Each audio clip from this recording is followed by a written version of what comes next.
Psalm 23, the powerful truth you need to hear right now. Have you ever felt lost? Maybe you're standing at a crossroads, not sure which way to turn. Maybe you're facing challenges in your life that seem too big to overcome, or perhaps you're struggling with fear, doubt, or confusion. We all face moments like these times when we feel like we're walking through a dark valley, unsure of what lies ahead.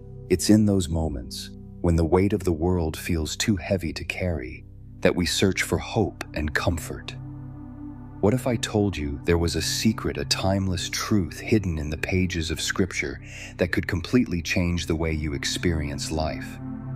What if I told you that there's a way to live with a sense of peace, confidence, and security, no matter what storms you might face? That secret is found in one of the most famous chapters of the Bible, Psalm 23. Psalm 23 is often quoted, especially during difficult times, but how many of us truly understand the depth of its meaning? It's more than just a comforting passage for funerals or a quick prayer when we need peace. This psalm is a roadmap for life. It's a declaration of who God is and who we are in Him. When we begin to truly grasp what these words mean, they have the power to transform our lives in ways we can't even imagine.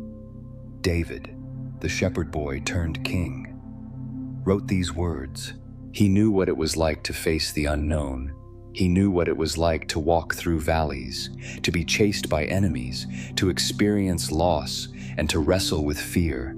Yet, he also knew the unwavering faithfulness of God. He knew that no matter where he went, no matter what he faced, God was with him. And that's the beauty of Psalm 23. It speaks to us in every season of life. It reassures us that we are never alone, that God is always with us, guiding, providing, and protecting. But here's the thing, Psalm 23 isn't just about God being with us in the abstract.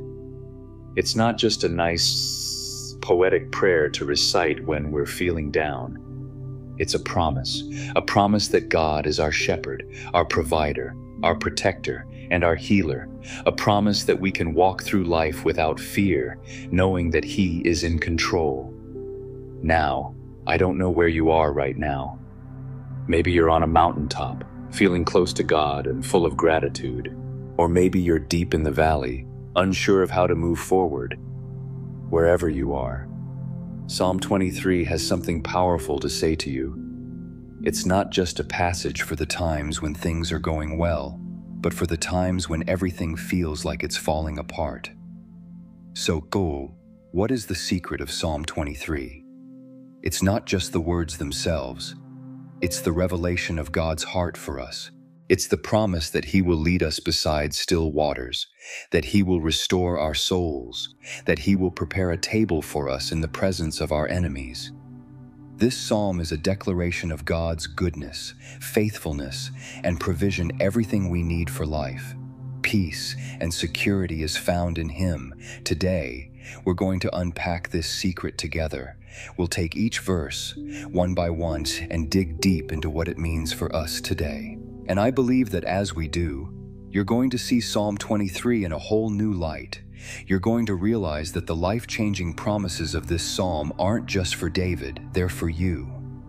As we walk through these words together, I want you to think about your own life. What areas do you need peace?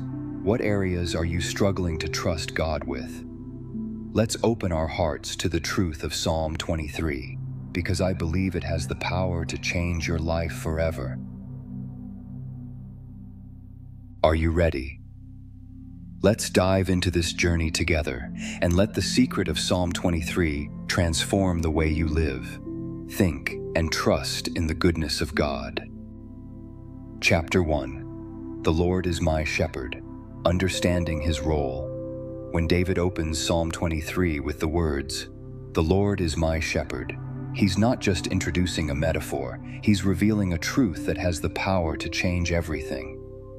Let's pause here for a moment and really consider what it means for the Lord to be our shepherd. In David's time, a shepherd was not just someone who took care of sheep.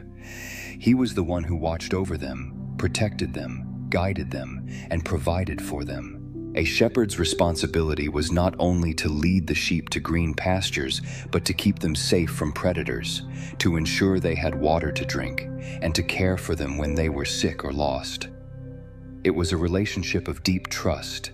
David, who himself had been a shepherd, knew exactly what this kind of care looked like. He understood the intimate bond between a shepherd and his flock.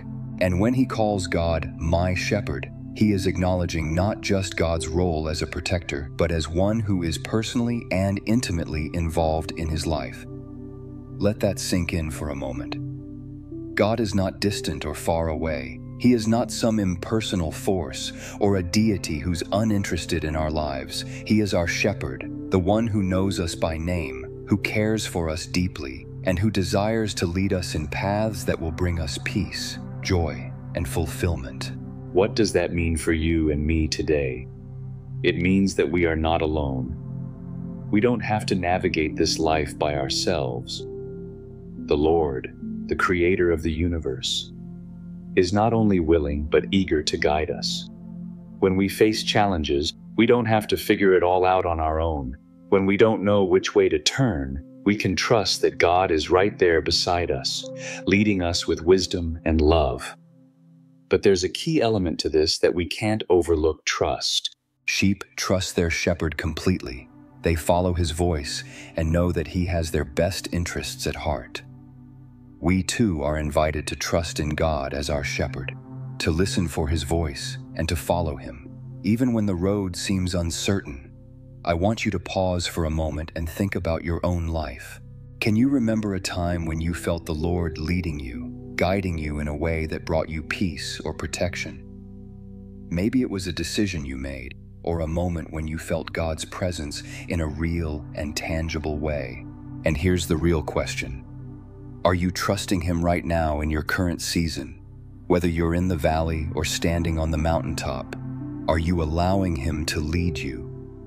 The Lord is your shepherd. Are you following his lead, or are you trying to take the reins yourself? It's not always easy to trust. I get that. There are times when life feels uncertain, and we wonder if God really knows what he's doing. But the truth is, God's wisdom far exceeds our understanding. He sees the big picture, and he knows exactly what we need, when we need it. Trusting him as our shepherd means surrendering our will and letting him guide us. The Lord is my shepherd.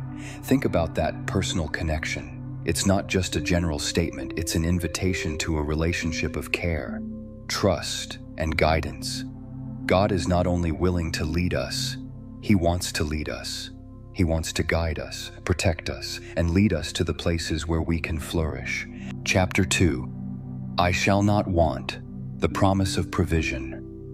Now, let's take a look at the next part of Psalm 23. I shall not want. At first glance, this might sound like a simple statement, but it carries a profound promise. I shall not want. In other words, God will provide everything I need. This is more than just a nice thought. This is a powerful truth that can change the way we look at our lives. Think about what it means to be in need. Maybe you're thinking about physical needs: food, shelter, clothing. Or maybe you're thinking about emotional or spiritual needs: peace of mind, comfort, purpose. We all have needs, right? Some are more immediate, like needing financial provision or healing for our bodies. Others are deeper, like needing direction, wisdom, or a sense of belonging.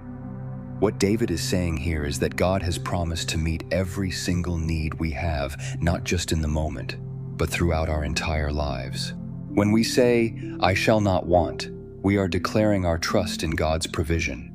We are choosing to believe that God will take care of us, that he will provide for us in the way that he knows is best. This promise of provision is not a one-time thing, but a continuous one. Just as a shepherd continuously watches over his sheep, making sure they have enough food, water, and shelter, God continually watches over us. When we're thirsty, he provides the living water that satisfies. When we're hungry, he provides the bread of life. When we are spiritually dry, he pours out his grace to fill us. And here's the amazing part. God's provision isn't just about what we can see. It's not just about material things. The provision David is talking about is the fullness of life. It's about being spiritually nourished, emotionally cared for, and physically supported. It's about knowing that no matter what life throws at us, we will never lack what we truly need. But here's the challenge. Sometimes, it's easy to forget this promise. When we're in the midst of struggle or uncertainty, it's easy to wonder, where is God in this? Why am I still waiting for provision? Why does it feel like I'm lacking? Let me remind you of something. God's provision doesn't always come in the way we expect. Sometimes, it comes in small, quiet ways like an unexpected check in the mail, a phone call from a friend, or a moment of peace in the middle of a stressful day. And other times, God's provision comes in the form of patience, strength, or wisdom that we didn't have before. The truth is, God knows what we need even before we ask for it. Jesus himself said in Matthew chapter 7, "Your Father knows what you need before you ask him." He knows what we need, and he promises that he will provide it in his time and in his way. Now, I want you to reflect on your life for a moment. Can you look back and see God's provision in ways you didn't expect? Maybe you've faced times of lack, but somehow you made it through. Maybe you've been in a season where everything seemed uncertain, and yet you were provided for in ways you couldn't have imagined. Today, I encourage you to trust in God's promise, "I shall not want." Whether you're facing financial uncertainty, emotional challenges, or spiritual dryness, know that God is faithful to provide. He will give you exactly what you need in His perfect timing. So the next time you find yourself feeling anxious or uncertain about provision, remember this: God is your shepherd, and He has already promised to meet your needs. You may not have everything you want, but you will never lack what you truly need. Trust in His provision and allow His peace to fill your heart. Chapter 3. He makes me lie down in green pastures, the gift of rest. Now, let's slow down a bit and think about the next beautiful part of Psalm 23. He makes me lie down in green pastures. When I read those words, I can't help but imagine a peaceful field, lush with green grass, under the warm sun, with a gentle breeze whispering through the trees. It's the picture of rest, peace, and comfort.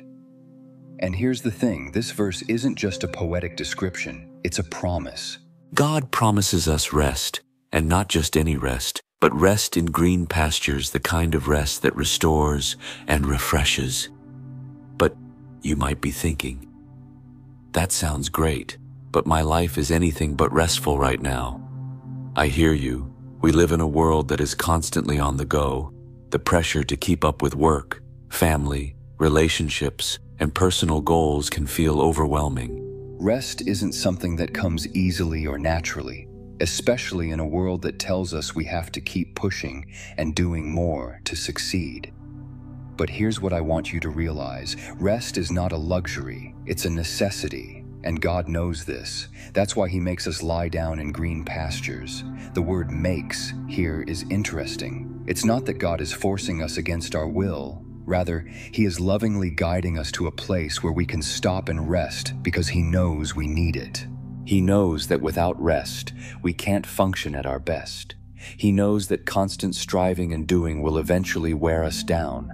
So, He gently invites us to lie down in the green pastures He's provided for us. These green pastures are more than just physical rest. They represent the deeper, soul-level rest that only God can give. Now, here's the tough question. How often do we allow ourselves to actually rest? I'm not talking about the kind of rest where we sleep through a weekend to recover from a busy week. I'm talking about the kind of rest that comes when we stop, breathe, and allow God to restore our souls. It's the kind of rest that's found in trusting Him with everything. The kind of rest that gives us the strength to keep going when life feels draining. For some of us, the idea of resting can feel almost impossible. Maybe you've been running on empty for so long that you've forgotten what true rest even feels like. But God promises it to you. He makes us lie down in green pastures because He knows that when we rest in Him, we are replenished, we are renewed. It's not just a break from the physical demands of life, but a time of emotional and spiritual renewal. I want to challenge you today. Take time to rest. I know that might sound simple, but it's so crucial. Whether it's in the quiet moments of prayer, in stillness, or even through a peaceful walk in nature, allow God to lead you to green pastures. Let Him refresh your soul. And if you're finding it hard to rest because there's always something pulling you in 100 different directions, remember that God is inviting you to rest in His care. It's okay to stop. It's okay to take a moment to breathe and be renewed. In fact, it's essential. So, right now, think about your life. Where do you need rest? What areas are you trying to manage on your own that God is asking you to release to Him? Remember, He's your shepherd, and He's leading you to the places of rest you need. Don't miss out on the green pastures He's offering you today. Chapter 4. He leads me beside still waters, the peace of God. Continuing on in Psalm 23, we read, He leads me beside still waters. This is one of my favorite parts of the psalm because it speaks directly to the deep, soul-level peace that God offers us. Let's take a moment to imagine what it's like to be by still waters. The image of still waters in the Bible is one of calm and tranquility. It's peaceful, it's serene. It's a place where your heart can finally breathe, where your soul can feel at rest. We live in a noisy world, don't we?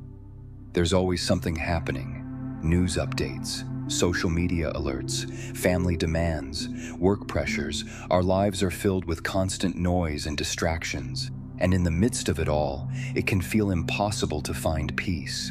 The hustle and bustle can leave us feeling anxious, overwhelmed, and spiritually drained. We long for a place of stillness, a moment to just catch our breath. But here's the beautiful truth of Psalm 23. God is leading us beside still waters.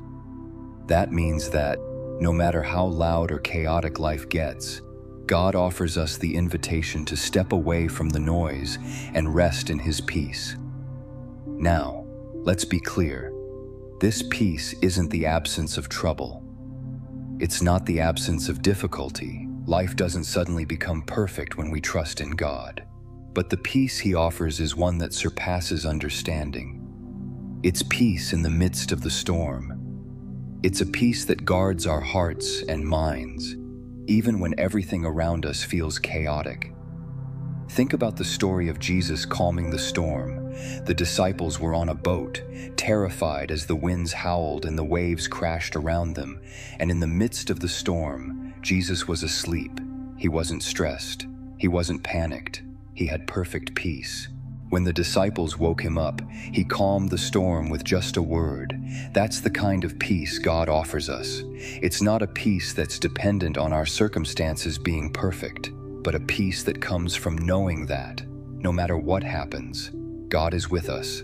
And when God is with us, we can experience a peace that goes beyond what makes sense. Let me ask you, do you know that peace? Are you allowing God to lead you beside still waters? It's easy to get caught up in the noise of life, but God is inviting you to step aside and rest in His peace. You don't have to have all the answers. You don't have to fix everything. You just have to trust that He is with you, guiding you to still waters. Maybe you're facing a storm in your life right now. Maybe your heart is restless and you don't know how to find peace. Take a moment to breathe deeply. Close your eyes if you can. In the stillness, let God's peace fill your heart. Let Him lead you beside still waters, waters of His presence, His comfort, and His love. And don't forget, this peace is not a one-time experience. It's available to you every day, every moment. God is inviting you to come and drink deeply from the still waters He offers. So as you go through your day today, remember that God's peace is available to you. You don't have to search for it in the chaos of the world. You don't have to wait for the perfect circumstances to find peace. You just have to lean into His presence. Let him lead you beside still waters, and let his peace fill your soul. Chapter 5. He restores my soul, healing and renewal. In the next part of Psalm 23, David writes, "He restores my soul." And let me tell you, this simple statement carries so much weight. If you've ever been through a season of life where you felt spiritually, emotionally, or physically drained, where your soul felt weary and broken, then these words hold deep significance. Restoration is something we all need at some point in our lives. We live in a world that demands so much from us. Whether it's work, relationships, personal challenges, or even just the weight of everyday life, it's easy to find ourselves feeling worn out, depleted, and just tired. We often try to keep going, pushing through the fatigue, but the truth is, we can't give what we don't have. If we're not being restored, we'll eventually run dry.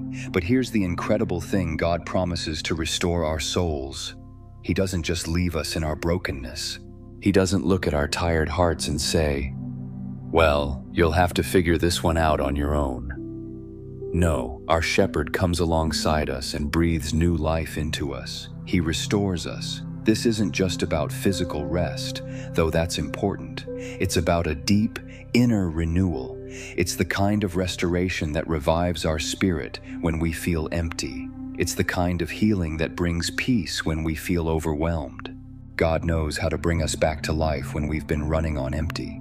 And He knows how to heal the wounds that are invisible to others but so deeply felt in our hearts.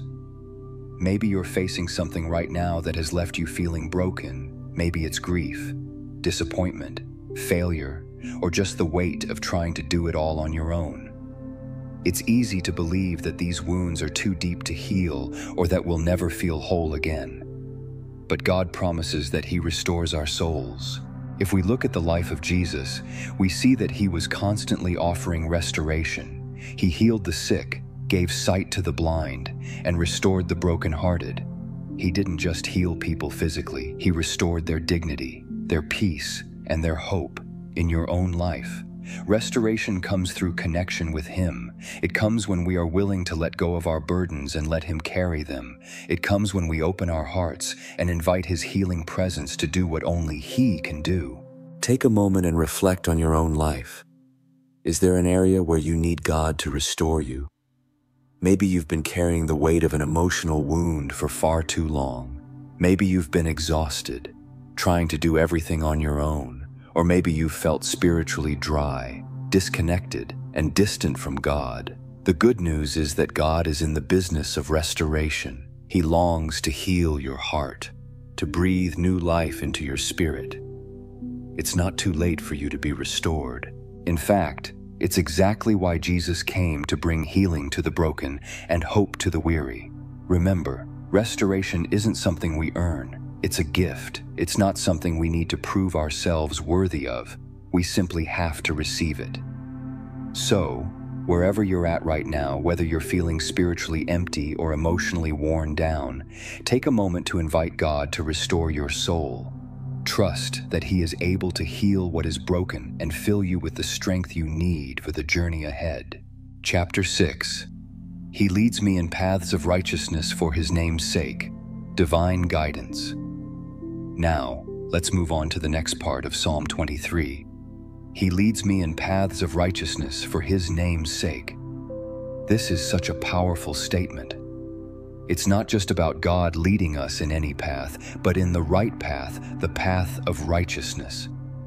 And here's something beautiful to recognize: God's guidance in our lives isn't random. It's purposeful. It's not just about getting from point A to point B. It's about being led in the ways that are good, true, and just. It's about being led down the paths that honor God and lead to life. When we think of righteousness, we might first think of being morally upright, of living in a way that pleases God, and that's part of it. But righteousness also speaks to a deeper level of alignment with God's will. It's about walking in a way that reflects His heart, His desires, and His ways. It's not about striving to be perfect, but about choosing to follow the path God has laid before us. What David is telling us here is that God doesn't just lead us to random destinations. He leads us down the right paths, the paths of righteousness. He leads us where we are meant to go, where His will for our lives is being fulfilled. And here's the key part. He leads us for His name's sake. In other words, God's guidance in our lives is always connected to His larger purpose, His glory, His kingdom, His reputation. When we follow His lead, we are not only walking in righteousness for our own good, but we are also bringing honor to His name. This is a powerful thought, isn't it? When we align ourselves with God's guidance, it's not just about us, it's about reflecting His goodness and pointing others to Him. Our lives become a testimony of His grace, His wisdom, and His faithfulness. When we walk in righteousness, we glorify God. We become living examples of what it looks like to follow Him. But how do we follow God's lead? How do we know which paths He's calling us to walk? This is where trust becomes crucial. We trust that God will lead us, even when we don't have all the answers. Sometimes, the path of righteousness doesn't seem clear. Sometimes, the road ahead looks uncertain, and we might be tempted to take matters into our own hands. But remember, God knows the way. He knows the path that leads to life. And He promises to lead us there. In your own life, are you trusting God to lead you in paths of righteousness? Are you following His guidance?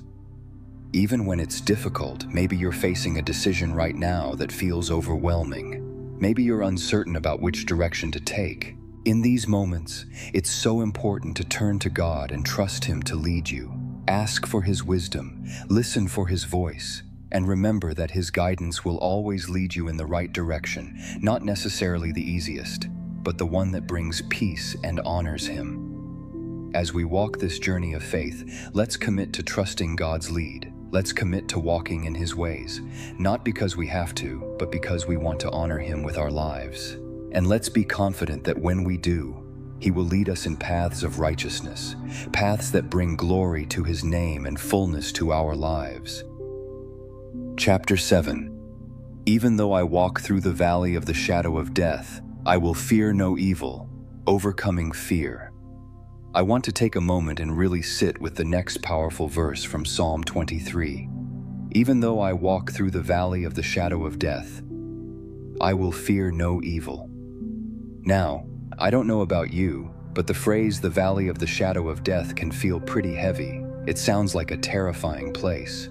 And to be honest, we've all been there at one point or another, haven't we?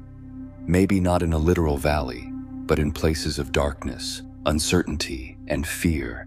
The valleys we walk through in life are often the most difficult and challenging times we face. It's in these moments that the weight of fear can be overwhelming. Fear of the unknown, fear of loss, fear of failure, or fear of being alone. It's easy to feel like we're walking through the darkest valley, with shadows looming over us at every turn. But let's pause for a moment. David doesn't say, "If I walk through the valley of the shadow of death," he says, "even though I walk through." That's an important distinction. Life isn't a matter of avoiding the valleys. It's about how we walk through them. The valleys are inevitable. We will all face times of trial, suffering, and hardship. But the promise in this verse is that we don't have to walk through them in fear. David doesn't sugarcoat the reality of fear. He acknowledges it. There are things in life that can make us afraid. We don't have to pretend that the valley doesn't exist or that fear doesn't try to grip our hearts. But what David declares here is that fear does not have to control us. I will fear no evil. These are words of faith and trust in God's protection. David is saying, yes, the valley is real, but God is with me, and I don't have to be afraid. Fear may come knocking, but we don't have to let it in. We don't have to let fear define our journey. I want to ask you, friend, what fears are you holding on to today? What fears have been keeping you up at night, making it hard to move forward? Maybe you're facing a health crisis, a difficult decision, or a loss that feels impossible to overcome. Perhaps you're walking through a season where everything feels uncertain, and fear is whispering in your ear that things will never get better. But here's the truth: God is with you in the valley. You are not alone, and when God is with you, fear loses its power. You do not have to fear evil. It doesn't mean you won't experience fear, but it means you have a greater truth to hold on to. God is with you, and His presence is stronger than anything you fear. Take a moment and reflect. Think of the valley you are walking through, whether it's a literal trial or a more personal fear you've been carrying. Now, imagine God walking right beside you in that valley. Picture His presence, His strength, and His peace covering you. When you remember that God is with you, you can face whatever comes your way with courage. This doesn't mean the valley will disappear immediately, but it does mean that fear no longer has the final say. God is with you, and He will guide you through it. So, what would it look like for you to walk through your current valley without fear, knowing that God's presence is greater than anything that comes against you? Chapter 8. Your rod and your staff, they comfort me. God's protection and discipline. Now, let's look at the next powerful line in Psalm 23. Your rod and your staff, they comfort me. At first glance, a rod and a staff may seem like odd symbols of comfort. I mean, how can something that's used for correction and guidance be comforting? But if we look deeper, we'll see that these two tools are not just about discipline. They are about protection and guidance, and they speak to the loving care of our shepherd. The rod was a tool used by shepherds to protect the sheep.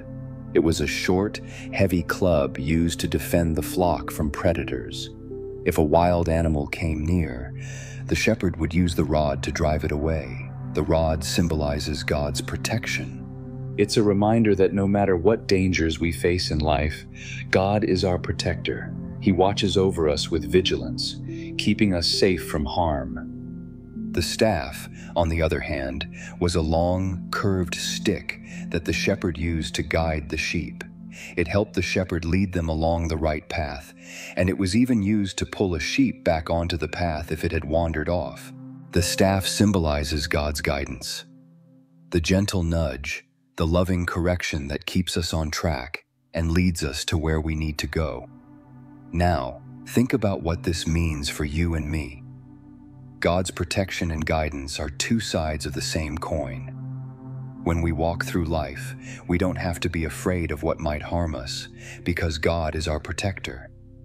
And when we start to wander off track, He doesn't leave us alone. He gently brings us back with the staff of His loving guidance. This is the beauty of God's care for us. His protection doesn't just come in times of danger. It's a constant, day-to-day presence that keeps us safe, even when we don't realize it. And His guidance isn't just for the big decisions in life. It's there, every day, helping us walk in the right direction. But here's the thing: sometimes we don't like correction, do we? We don't like being told we're off track. We'd rather go our own way. But I want you to hear this. God's correction is a form of love.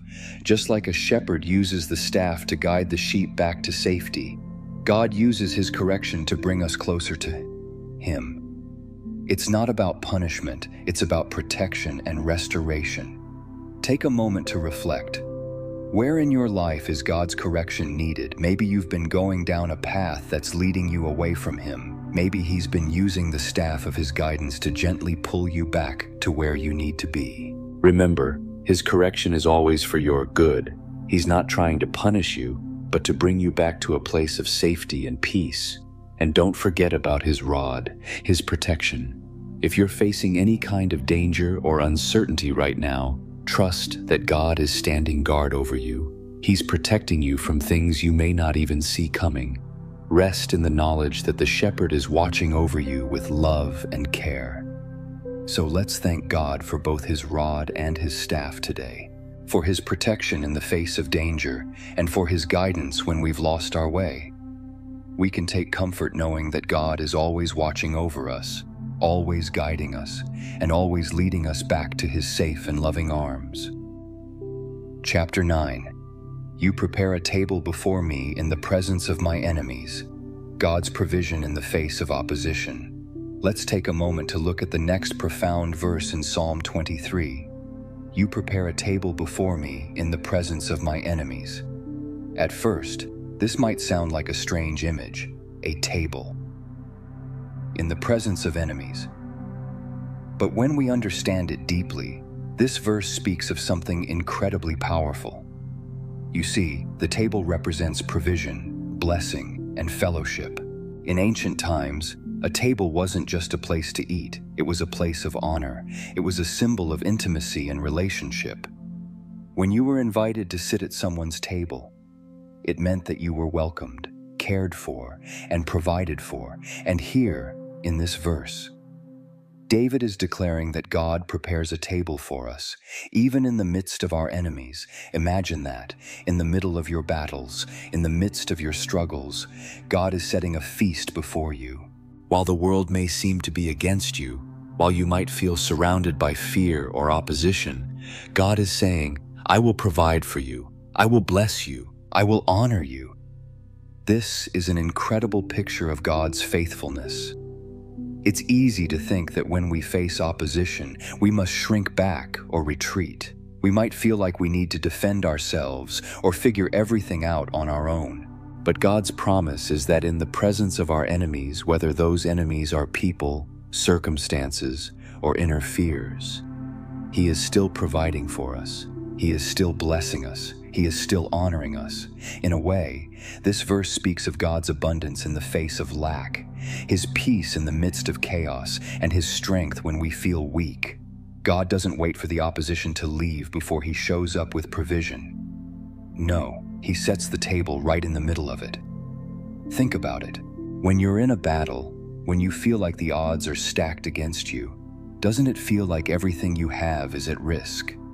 You might feel that your peace is threatened, your finances are uncertain, your relationships are fragile, but God's provision doesn't depend on your circumstances. It doesn't depend on the storm you're in. He is still at work, still providing, still blessing you with everything you need. What does that look like in your life? Maybe you're in a difficult situation right now, a financial struggle, a relational conflict, a personal challenge that feels overwhelming.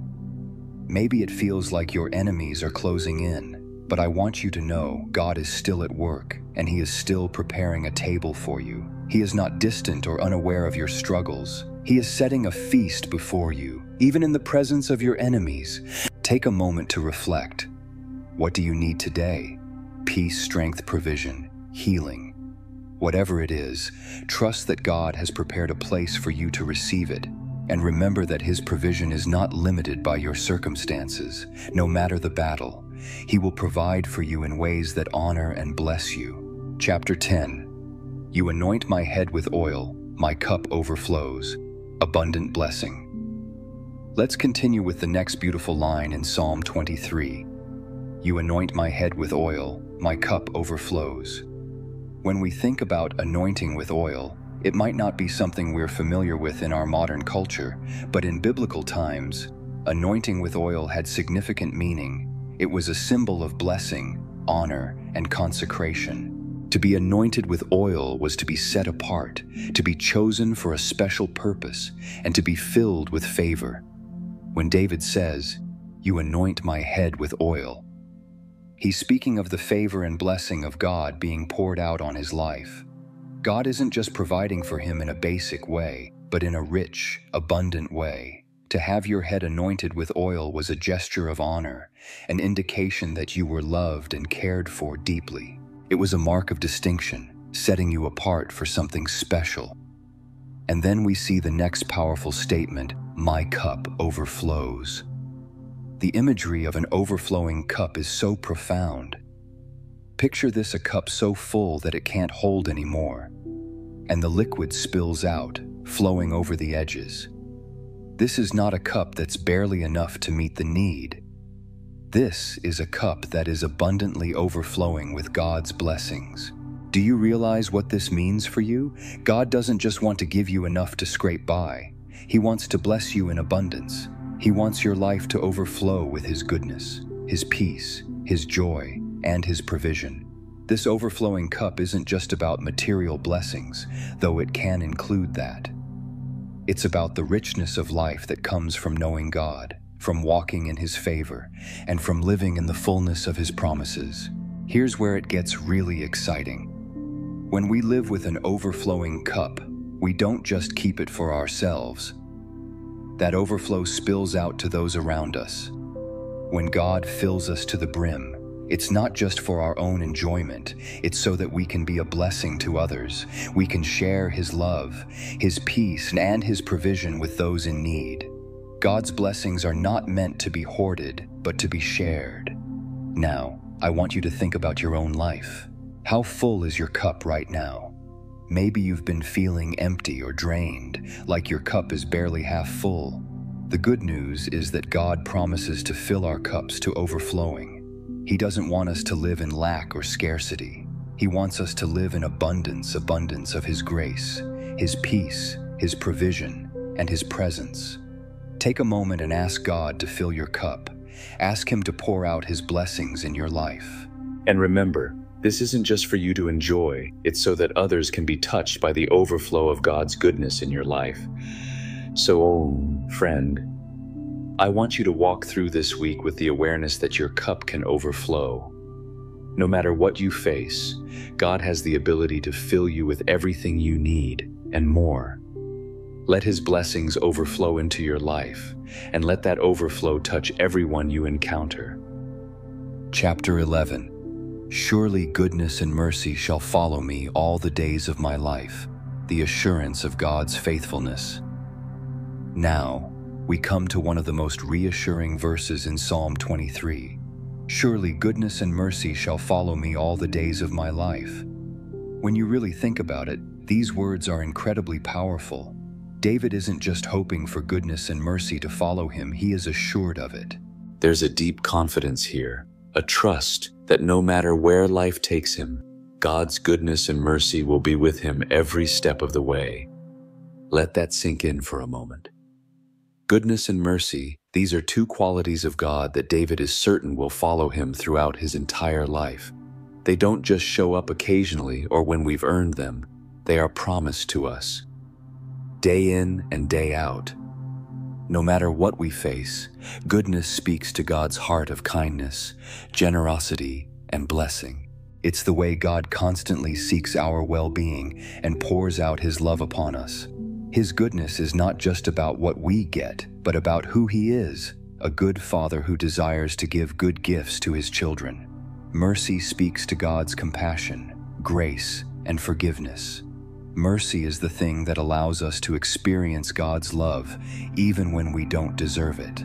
It's the reason we are not consumed by our mistakes or our sins, but are given the opportunity to start fresh, to be forgiven, and to receive God's unending love. So what David is saying here is this: no matter where I go, no matter what happens, God's goodness and mercy will be there, following me like loyal companions every single day of my life. Can you say that with the same assurance today? Do you believe that God's goodness and mercy are following you right now? Wherever you are in your journey, I want to challenge you to think about that for a moment. Whether you're walking through a season of joy or a season of hardship, God's goodness and mercy are not dependent on your circumstances. They are constants, because God Himself is constant. He is always good, always merciful, and always faithful. Think about your life for a moment. Can you look back and see times when God's goodness and mercy were evident?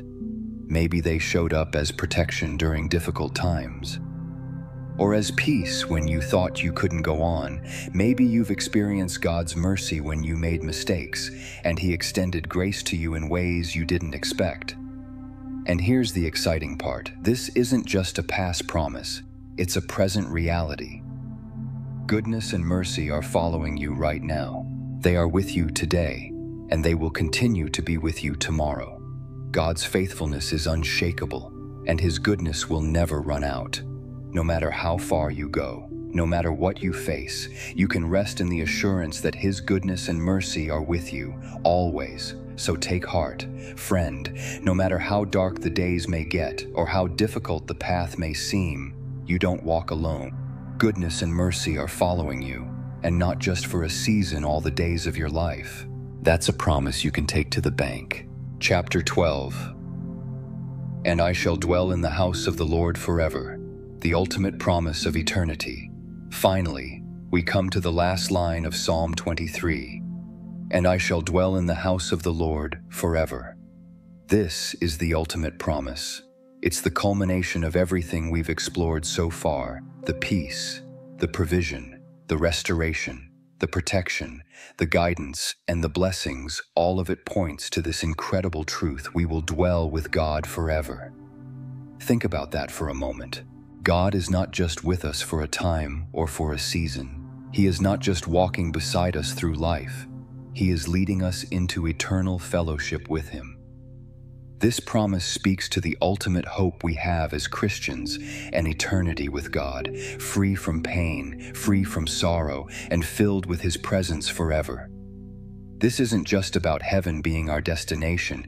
It's about the relationship with God that begins now and continues for all eternity. Psalm 23 starts with God as our shepherd, guiding us through this life, but it ends with the promise that we will be in His presence forever. No more wandering, no more uncertainty, no more fear. We will dwell in His house, in His presence, for all eternity. For David, this promise was a source of great hope. He knew that no matter what happened on earth, no matter the trials, the battles, or the struggles, he would ultimately be with God forever. And that, my friend, is the greatest comfort we can have. This life is fleeting. It's full of ups and downs, but eternity with God is a certainty for those who follow Him. What does it mean for you and me to dwell in the house of the Lord forever? It means that everything we face here is temporary. The trials we go through, the pain we experience, the fears that rise up, they all fade in light of the eternal glory that awaits us. We have an eternal home with God, and nothing can take that away from us. And here's something important to remember. This promise is not just about a future reality. It has present implications.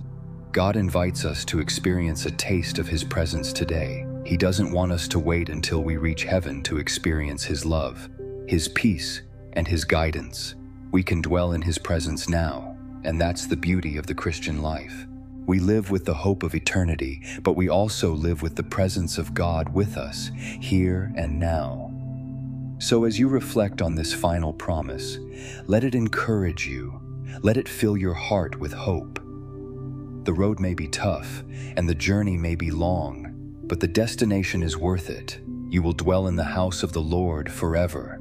And while you walk this earth, you don't have to do it alone. God is with you, guiding you, and one day He will bring you into His eternal presence, where there is no more pain, no more tears, and no more fear. As we close out our journey through Psalm 23, remember that the life-changing truths we've discovered are not just for this life. They are also a glimpse into the eternal life we have with God. His goodness, mercy, and presence will never leave us, and one day we will dwell with Him forever, in perfect peace. Conclusion: living the secret of Psalm 23. As we come to the end of our exploration of Psalm 23, let's pause and reflect on the incredible truths we've uncovered. We've walked through the deep promises of provision, peace, protection, and eternal security. We've seen how God is not just a distant deity, but a shepherd who cares for His flock, guiding us through the highs and lows of life. Psalm 23 isn't just a nice passage to read in times of trouble. It's a roadmap for living with confidence in God's care. It's a declaration that, no matter what we face, we are never alone. It's a promise that God is always with us, always leading us, always protecting us, and always providing for us. And it's a reminder that our future is secure. We will dwell in the house of the Lord forever. But here's the real question for you today. Will you live in the fullness of these promises? It's one thing to know about these promises, it's another thing to live them out. Psalm 23 isn't just a declaration of what God will do for us, it's an invitation to trust Him fully. The secret of Psalm 23 is not just in the words themselves, but in the heart of the believer who embraces them with faith. It's about choosing to let God be your shepherd, to trust Him with every area of your life, and to rest in His promises. The journey through Psalm 23 is one of surrender and trust. It's about recognizing that, no matter how much we try to control our own lives, we need a shepherd. We need someone who can guide us, provide for us, and restore our souls. And when we allow God to lead us in this way, we find that we are never truly lacking.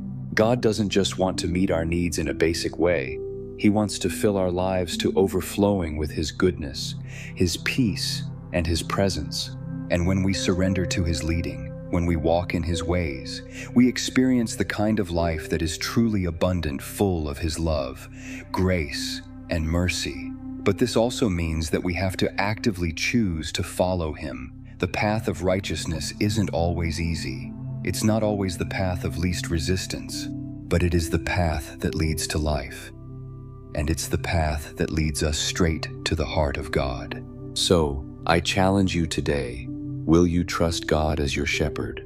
Will you lean into His provision, knowing that He is faithful to meet your needs?